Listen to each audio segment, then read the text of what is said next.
Hi, everyone. Good afternoon. Ambassador, thank you for having me and giving me this important podium. Such a difficult situation. I see lots of division and confusion, lots of hatred, lots of misinformation. And everybody speaks on behalf of the children and on behalf of the innocent. But I am not sure about their real intention. But today I can speak on the authority of a Palestinian child, someone who grew up in that culture. Hamas' first crime against children in the Palestinian societies is not arming them or encouraging them to carry suicide bombing attacks.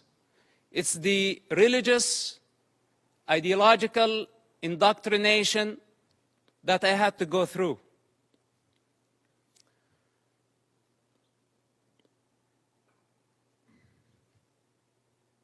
With one intention in mind: to annihilate the state of Israel. This is Hamas' primary goal. In this truth, there is no confusion. I speak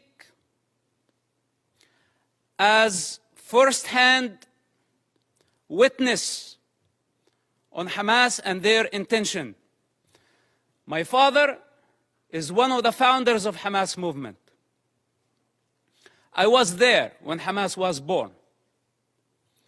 I was before Hamas was born.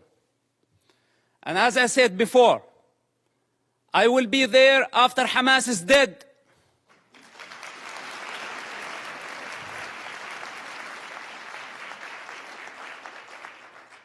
I am not a part of propaganda.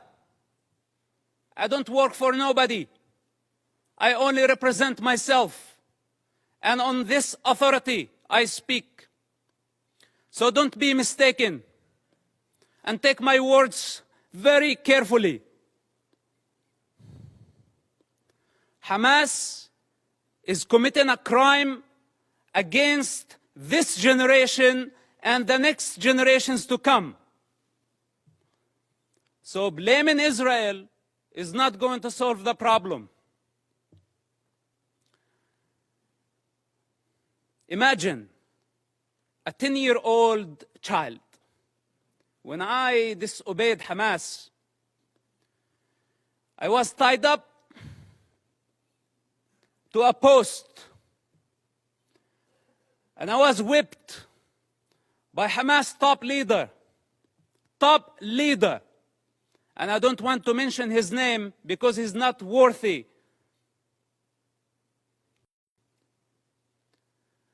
With the electric cable. Every lash, I lost my breath. Until I lost my consciousness. My father was in prison at that time.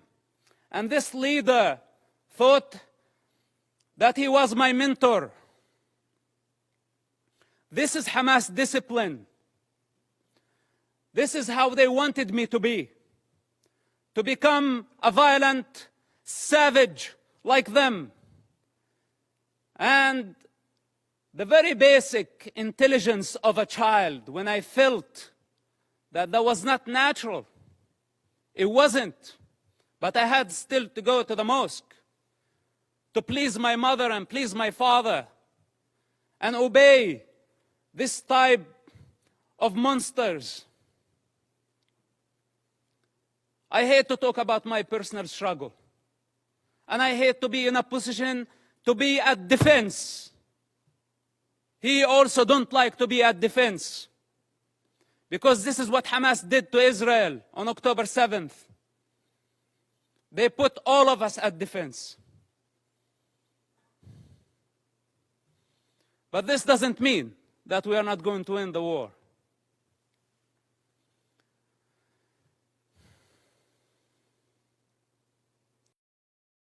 growing up in that society, majority of the Palestinians blamed Israel. And as a child, I took it as a Quran. I took it as a holy scripture that Israel was our problem. But then as I grew up, I start identifying the enemy within. The religious authorities, the corrupt leaderships, who basically did not care about children, they did not care about Palestinians, they still don't care about nobody but themselves. And the world has been empowering them against the prey, against the victims.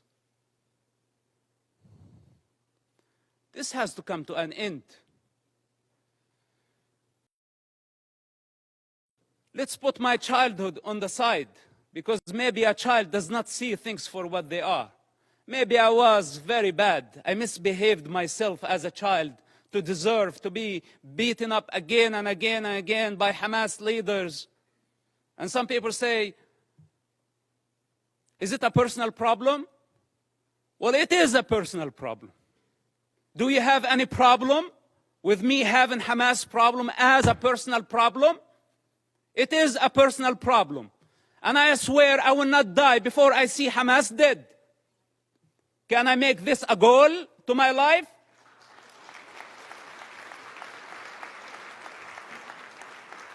You know, unlike many of the leaders who sit here and give Hamas legitimacy by not condemning them, if the entire world stand there and say otherwise, the child witness within will always be there. And nobody can deceive that child anymore.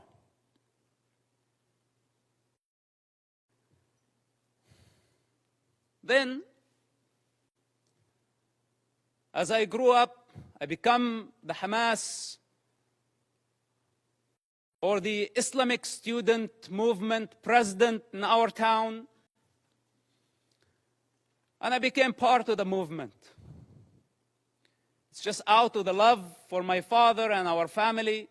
I had no other choice, which somehow led me to imprisonment at the age of 18, just a few weeks after my 18th birthday.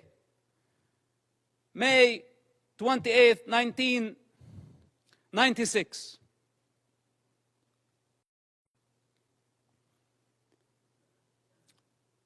My problem was not Israel who arrested me during that experience. It was Hamas again, but this time with a lot more brutality, a lot more pain than the pain I experienced on a personal level. In prison, Hamas tortured and killed hundreds of Palestinian prisoners, Hamas members, because Hamas had suspicion that they were collaborating with the State of Israel. I spent 16 months in that first arrest among Hamas leaders. What was called Al-Majd, Hamas security wing, for those who don't know, this division of Hamas. This security wing, they brutally tortured people, putting needles under their fingernails, burning plastic on their bodies, putting off cigarettes in their skin. The screams of hundreds of prisoners over that period of time. How could I forget? And I don't wish for any of you to go through such experience to realize what type of monster we are dealing with. It's unfortunate that my father helped establish such an organization. And I don't mean to dishonor him. I love my father and I will always do. I'm not here to dishonor my people. I love my people.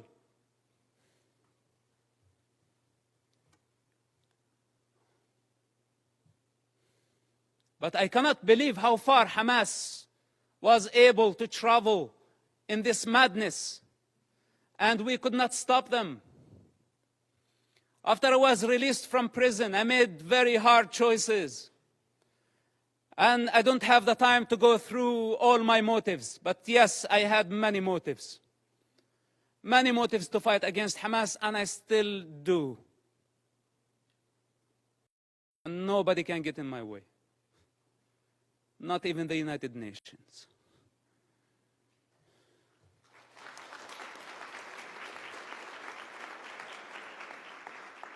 So the choices I made were against any rational mind. I ended up working together with the Israeli intelligence for 10 years. We had a common goal. That goal was to stop suicide bombing attacks. Hamas, for those who don't know, or those who have short memory, carried many suicide bombing attacks during the 90s and the early 2000s. Dozens of suicide bombing attacks where a suicide bomber took an explosive built went to inside a bus and blew himself up, killing all type of people. Not only Israelis. Americans were killed. Europeans were killed. Other nationalities, including Israeli Arabs, including Muslims. Hamas did not differentiate. Take Hotel Park, for example. On a holiday, on the most sacred Jewish holiday, a suicide bomber go into the dinner, blow himself up, kill more than 30 people. Some Holocaust survivors died in that attack. Dolphinarium, some teenagers having fun at the beach. Hamas suicide bomber killed about 18 and wounded dozens. Look up, see how many buses. It did not stop there. Hamas attacked the Hebrew University. 6 Americans were killed in that attack.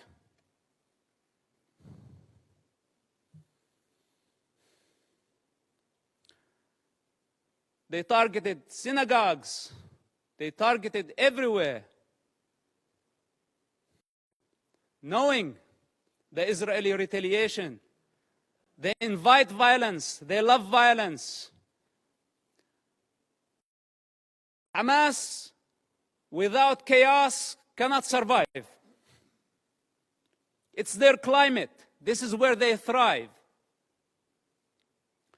When the peace process came, if you follow the history of Hamas and their development or their evolution, whatever you want to call it, Hamas, what sabotaged the peace process through suicide bombing attacks.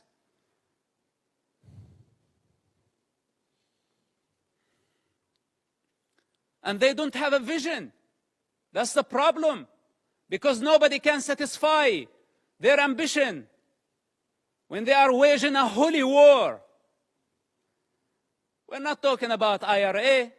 We're not talking about other political terrorist organizations that we can pressure them, bend them, bring them to the negotiating table. We are talking about a religious group that does not believe in political borders, that wants to annihilate an entire race in order to build an Islamic state. I don't know what else can be said about this group. And I don't know why it's not obvious to everybody that the United Nations fail to condemn them. Bunch of rapists. This is what they are. Lower than animal consciousness.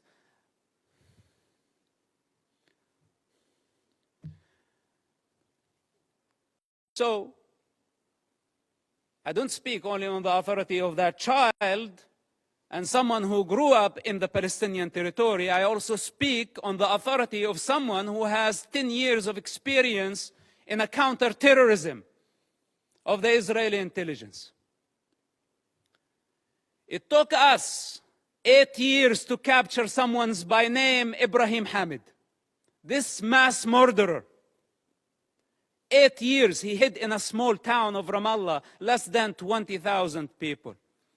It took us 8 years to capture him, while he was sending suicide bombers every other day. It was a big nightmare to capture him. And you know now what they are doing? Why the hostage situation that we have in Gaza? They want him. He's on the top of the list to be released.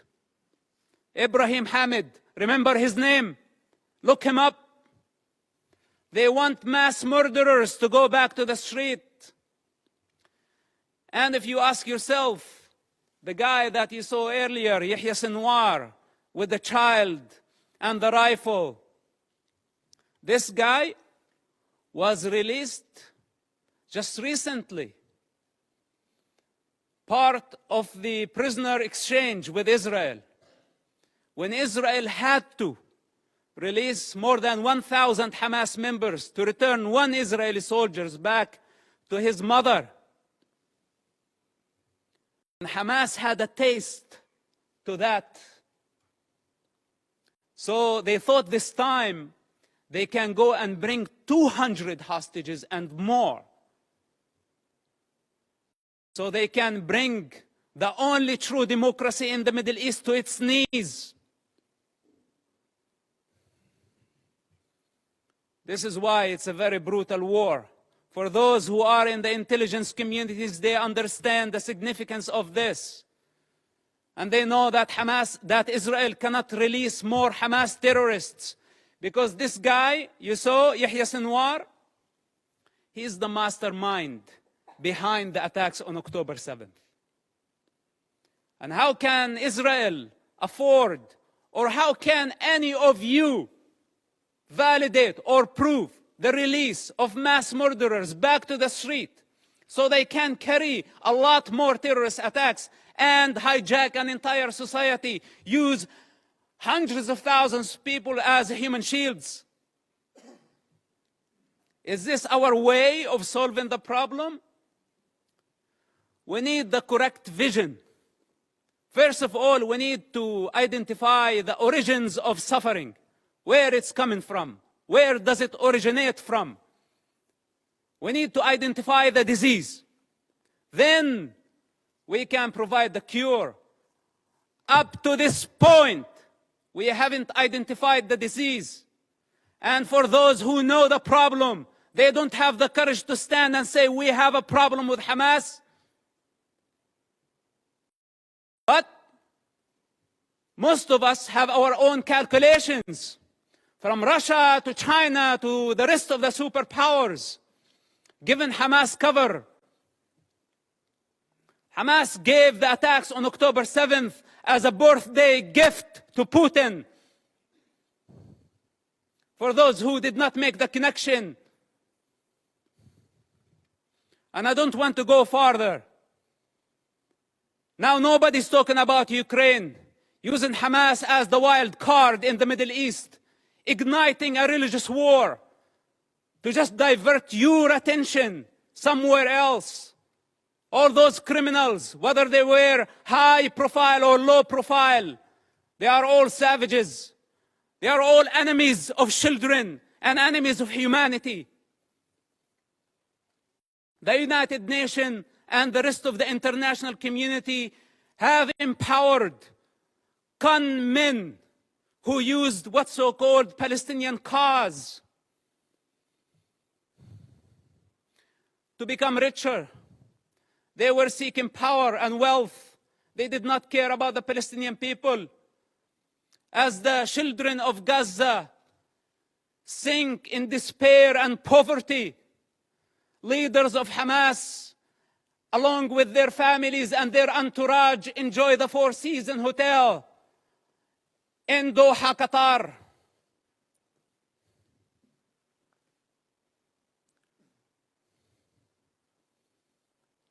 We can continue putting our head in the sand, but then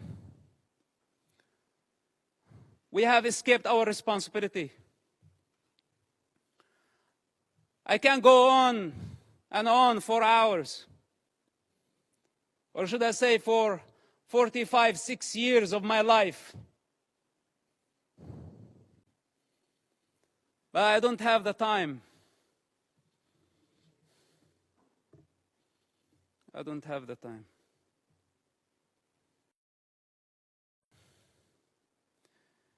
If we don't eradicate Hamas this war and this time, if we don't eradicate them, the next Gaza war is going to be deadlier. It's going to be much greater.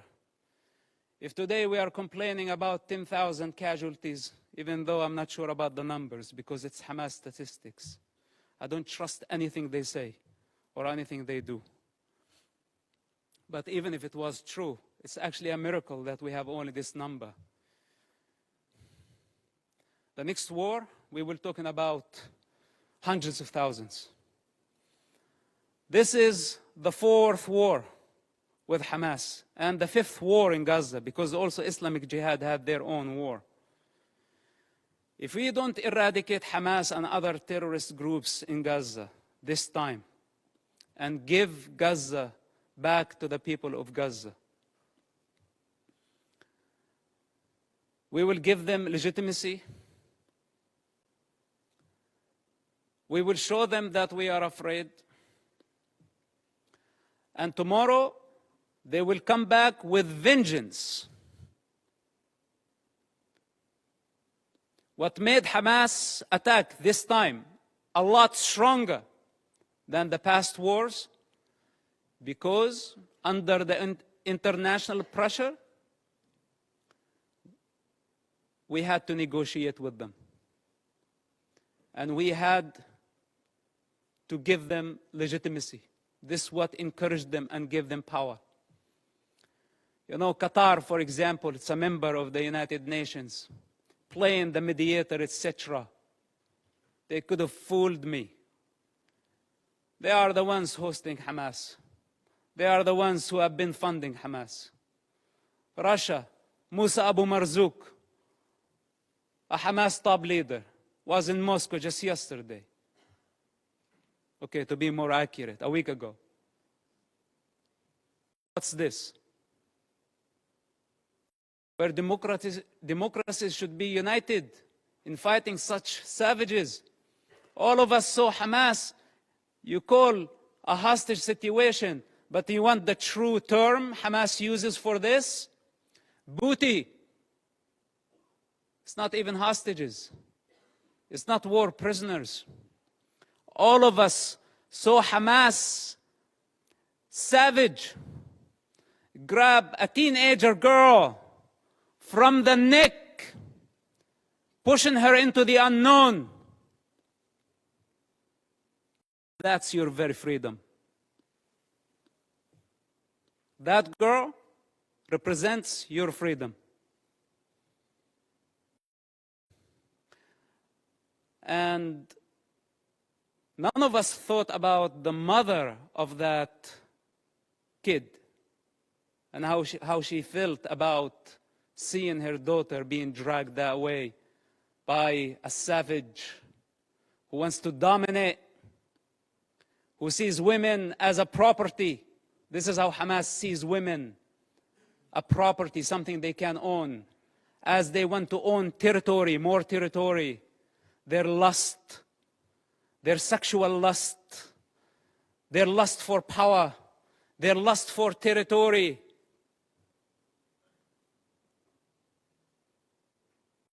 I had to die many times in order to transcend this mentality.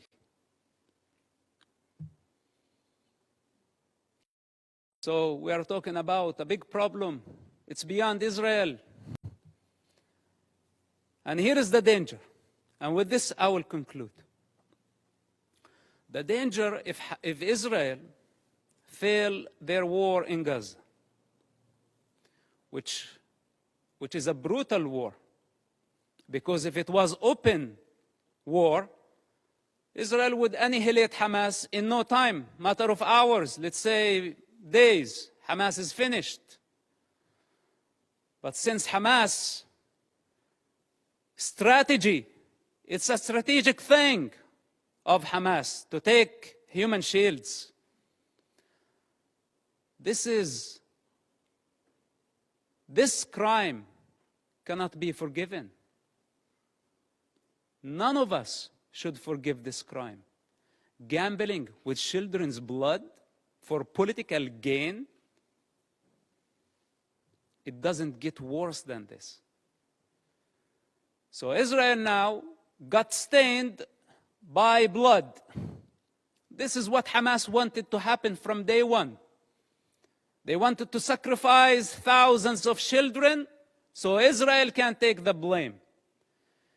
Digging tunnels and bunkers under hospitals, schools, launching missiles. A Hamas misfire, how many people killed at a hospital, and they went so fast to blame Israel, and the rest of the world listened to them and listened to their propaganda. Nobody is concerned to check what is true and what is false. Whatever that serve our political and short-term interest, we go for it. Suicidal, not knowing that we are going against evolution. We are going against the collective consciousness of humanity. We're going against the interest of children, the defenseless children who has no one to speak on their behalf. They don't have the power to discern. And yes, they are dying. But who's causing all this death? Blame is the cheap way. It's the way of the coward. Those who have the courage, take responsibility. They don't blame.